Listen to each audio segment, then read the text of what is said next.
बहुत प्राचीन समय की बात है। भारतवर्ष में धर्मपुर नाम का एक समृद्ध नगर था। नगर के चारों ओर हरे भरे खेत, बहती नदी और मंदिरों की घंटियां पूरे वातावरण को पवित्र बनाए रखती थीं। धर्मपुर के लोग धार्मिक प्रवृत्ति के थे और दान पुण्य में विशेष विश्वास रखते थे।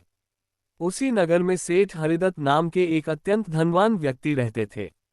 उनके पास अपार धन, विशाल हवेली, सैकड़ों गायें और अनेक व्यापारिक प्रतिष्ठान थे। नगर में जब भी कोई यज्ञ, हवन, पूजा या उत्सव होता, सेठ हरिदत्त सबसे आगे रहते। वे अन्नदान करते, वस्त्रदान करते, ब्राह्मणों को स्वर्ण मुद्राएं देते और यात्रियों के लिए धर्मशालाएं बनवाते। लोग उन्हें महादानी सेठ कहकर पुकारते थे। लेकिन सेठ हरिदत्त के मन में एक प्रश्न हमेशा उठा करता था, क्या मैं सच में सबसे बड़ा दान कर रहा हूँ? एक दिन धर्मपुर के राजा धर्मकेतु ने नगर में घोषणा करवाई, अगले पूर्णिमा के दिन राजमहल में धर्मसभा होगी। उस दिन ये निर्णय किया जाएगा कि सबसे बड़ा दान कौन सा है। ये सुनते ही पूरे नगर में चर्चा शुरू हो गई। कोई कहता अन्न दान सबसे बड़ा दान है, कोई बोला स्वर्ण दान से बड़ा कोई दान नहीं, तो कोई कहता गोदान से बढ़कर कुछ नहीं। सेठ हरिदत्त ने भी निश्चय किया कि वे उस सभा में अवश्य जाएंगे। पूर्णिमा के दिन राजमहल में विशाल धर्मसभा सजी। सभा में विद्वान ब्राह्मण, ऋषि मुनि, व्यापारी, साधु और नगर के गणमान्य लोग उपस्थित थे। राजा धर्मकेतु ने सभा को संबोधित करते हुए कहा, आज हम ये जानना चाहते हैं कि सबसे बड़ा दान कौन सा है, जो मनुष्य को इस लोक और परलोक दोनों में कल्याण दे।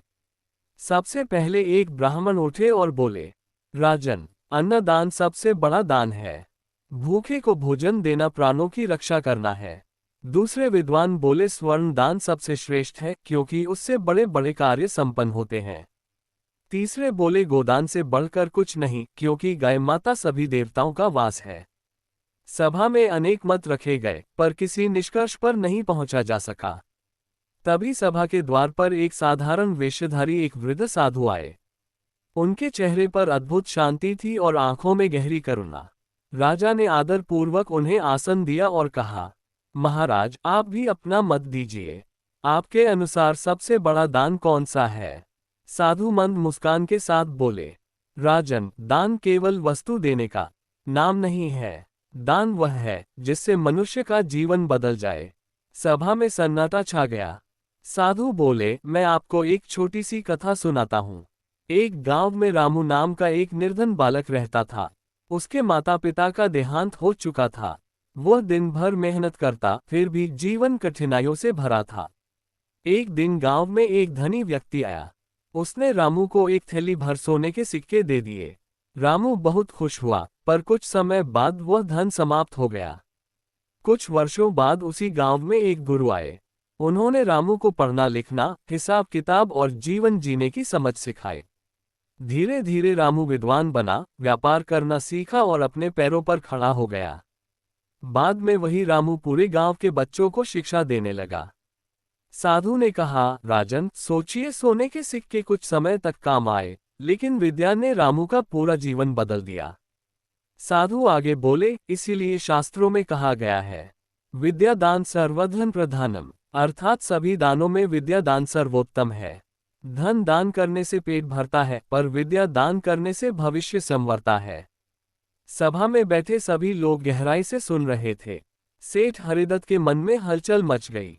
उन्होंने सोचा, मैंने जीवन भर धन दान किया, पर कभी किसी को विद्या नहीं दी।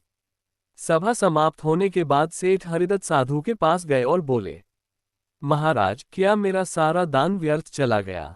साधु ने उत्तर दिया, नहीं सेठ जी, दान कभी व्यर्थ नहीं जाता। लेकिन सबसे बड़ा दान वही है जो दूसरों को आत्मनिर्भर बना दे। उस दिन के बाद सेठ हरिदत्त का जीवन बदल गया। उन्होंने नगर में गुरुकुल और पाठशाला बनवाए, गरीब बच्चों की शिक्षा का पूरा खर्च उठाया, पुस्तकें, वस्त्र और रहने की व्यवस्था करवाई। वे स्वयं भी बच्चों के बीच बैठकर सीखने लगे नम्रता, धैर्य और सेवा। धीरे धीरे धर्मपुर नगर शिक्षा का केंद्र बन गया। जहां पहले लोग दान मांगने आते थे, वहां अब लोग ज्ञान लेने आने लगे। एक दिन किसी ने सेठ से पूछा, सेठ जी, क्या अब अन्नदान का कोई महत्व नहीं रहा? सेठ मुस्कुराए और बोले, अन्नदान शरीर को जीवित रखता है और विद्यादान जीवन को दिशा देता है। इसलिए अन्नदान भी महान है, पर विद्या दान सबसे दूर तक असर करता है। कुछ समय बाद राजा धर्मकेतु ने फिर से धर्मसभा बुलाई। उन्होंने घोषणा की, हमने अनुभव से जाना है कि अन्नदान जीवन बचाता है, पर विद्या दान जीवन बनाता है। इसलिए विद्या दान को सबसे बड़ा दान माना जाए। पूरी सभा ने एक स्वर में तथास्तु कहा। इस कथा से हमें ये शिक्षा मिलती है, केवल धन दान करना ही पर्याप्त नहीं। किसी को ज्ञान देना, सही मार्ग दिखाना, उसे आत्मनिर्भर बनाना, यही सच्चा और सबसे बड़ा दान है। इसीलिए कहा गया है, दान वही श्रेष्ठ है जो लेने वाले को देने योग्य बना दे। अगर आपको यह वीडियो अच्छा लगा हो तो लाइक और सब्सक्राइब करें और अपने दोस्तों को शेयर करते हुए एक अच्छा सा कमेंट भी अवश्य करें। धन्यवाद।